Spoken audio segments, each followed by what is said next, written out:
Hi, my name is Will Swisher. I'm 7 years old, and I want to know how rockets get past our atmosphere. My name is Jim Lattis. I'm the director of the UW Space Place.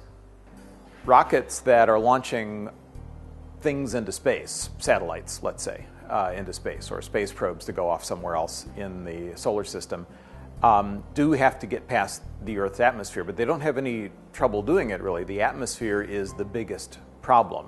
Rockets encounter most of the resistance to their motion near the Earth's surface, and the higher up they get, the thinner the air gets, and so the resistance gets lower. So it actually gets easier for a rocket engine that's lifting some heavy weight into space. It gets easier as it gets higher.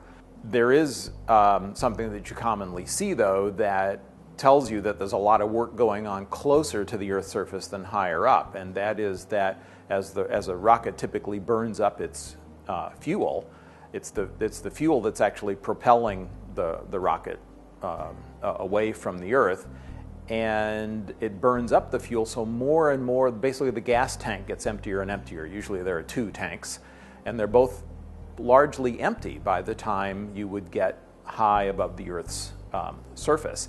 And at that point, the engine is doing more work just to lift the empty gas tanks and the empty and the engines than it is to move the payload. And so rockets are designed in stages, so that there's what they usually call a booster stage, or the first stage, that is largely emptied and then discarded before the payload actually goes into orbit. And then there's a second engine and fuel stage, the second stage, or maybe even sometimes a third stage, depending on just what they're doing.